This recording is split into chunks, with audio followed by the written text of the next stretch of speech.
तीन गोरिल्ला और एक सच्चे राजा बेटे की कहानी। एक जंगल में एक शेरनी अपने दो बच्चों के साथ, एक सिम्बा और दूसरा वीरा के साथ रहती थी। सिम्बा सफेद रंग का बहुत ही होशियार एवं समझदार था। वहीं वीरा बहुत ही जिद्दी और बददिमाग था। वह कभी अपना कोई काम नहीं करता था और जंगल के सभी जानवरों को परेशान करता था और जानवरों से अपना काम भी करवाता था। सभी जानवर वीरा से बहुत परेशान रहते थे। एक दिन एक गाय शेरनी के पास आई। महारानी, राजा को मरे तो कितने साल बीत गए हैं। अब आपके दोनों बेटे भी जवान हो गए हैं। किसी एक को तो जंगल का राजा बनाना ही होगा। बात तो सही बोल रही हो, लेकिन तुम्हारी नजर में सिम्बा या वीरा किसको राजा चुना जाए? मेरे हिसाब से तो सिम्बा को ही जंगल का राजा बनाना सही रहेगा। वीरा शेर में समझदारी कम और शैतानी ज्यादा है।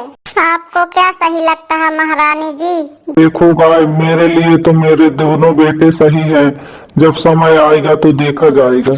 ऐसे ही कई दिन बीत गए। एक दिन सिम्बा, वीरा और शेरनी अपनी गुफा के सामने खड़े हुए थे कि अचानक शेरनी बेहोश होकर गिर पड़ी। अपनी माँ को बेहोश देख सिम्बा बहुत परेशान हो गया और एक पल भी रुके बिना वह भालू हकीम के पास पहुँच गया।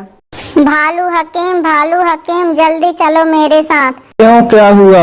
पता नहीं, मेरी माँ शेरनी अचानक बेहोश हो गई है। भालू सिम्बा के साथ उसकी गुफा पर पहुंच जाता है और शेरनी का चेकअप करता है। देखो सिम्बा, महारानी को बहुत बड़ी बीमारी हो गई है और इस बीमारी का इलाज करना बहुत मुश्किल है। अब महारानी कुछ ही दिनों तक जीवित रह पाएगी। ऐसा मत कहो हकीम भालू, आप तो जंगल के सबसे बड़े हकीम हैं। मैंने सुना है आप बड़ी से बड़ी बीमारी का इलाज कर सकते हैं। इलाज तो है पर बहुत मुश्किल है, उसमें तुम्हारी जान भी जा सकती है।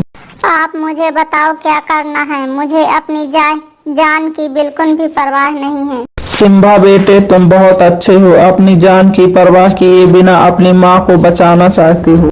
वहीं वीरा सोचता है, अरे ये सिम्बा हर किसी के सामने हीरो बन जाता है, लेकिन आज मैं भी दिखा दूंगा कि मैं किसी से कम नहीं हूँ। वीरा शेर बोलता है, हाँ हकीम भालू, बताओ हमें क्या करना है। हम दोनों मिलकर वो जरूर करेंगे। तो सुनो, यहाँ से पश्चिम दिशा में तुम्हें 3 कुएं मिलेंगे और उन 3 कुएं में जादुई गोरिल्ले रहते हैं।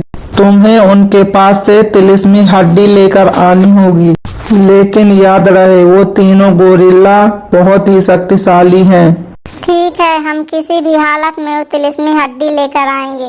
फिर सिम्बा और वीरा जंगल की पश्चिम दिशा की ओर निकल जाते हैं। बहुत देर तक वहां घूमते रहते हैं, लेकिन उन्हें 3 जादुई कुएं नहीं मिल रहे थे।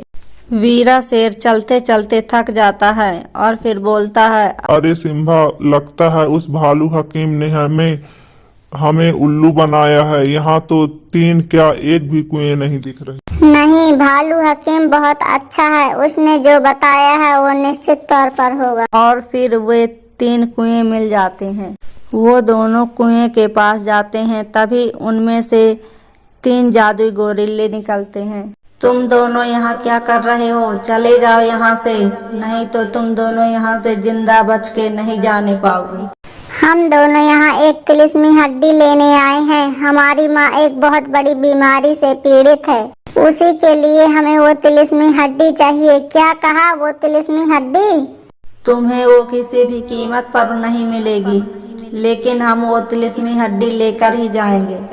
बच्चों, ये आखिरी चेतावनी है, चले जाओ, नहीं तो तुम दोनों अपनी जान से हाथ धो बैठोगे। मैं इस सिम्बा को नहीं जानता, मुझे कोई तिलिस्मी हड्डी नहीं चाहिए, मुझे जाने दो। और वीरा वहाँ से दुम दबा के भाग देता है और जाते जाते सोचता है, अरे वाह, ये गोरिल्ला सिम्बा को वैसे मार डालेंगे और माँ तो वैसे भी मरने ही वाली है। अब मुझे इस जंगल का राजा बनने से कोई नहीं रोक सकता। सिम्बा वहीं खड़ा था। उनमें से एक गोरिल्ला बोलता है, सिम्बा तुम भी चले जाओ यहाँ से। नहीं, मैं तिलिस्मी हड्डी लिए बिना नहीं जाऊंगा, चाहे इसके लिए मुझे अपनी जान भी देनी पड़े। सिम्बा को अड़ा देख वहीं एक गोरिल्ला बोलता है, सिम्बा हम तुम्हारी परीक्षा ले रहे थे, तुम सच में एक सच्चे बेटे हो। जाओ ये हड्डी लेकर जाओ और अपनी माँ की जान बचाओ। गोरिल्ला सिम्बा को वो हड्डी दे देते हैं और सिम्बा हड्डी लेकर अपने गुफा की ओर चल देता है। तब सिम्बा को हड्डी लेकर आता देख वीरा देख लेता है, अरे ये कैसे बच गया। सिम्बा वो हड्डी भालू हकीम को दे देता है और भालू हकीम वो हड्डी शेरनी को खिलाता है और वो हड्डी खाकर शेरनी बिल्कुल ठीक हो जाती है। तभी वहाँ पर वे तीनों गोरिल्ला प्रकट होते हैं और शेरनी से बोलते हैं, आपका बेटा सिम्बा बहुत समझदार है, वो हमारी परीक्षा में पास हो गया और दूसरा बेटा कायर है, उसने तो वहाँ से भाग ही लिया। आपको जंगल का राजा सिम्बा को ही बनाया।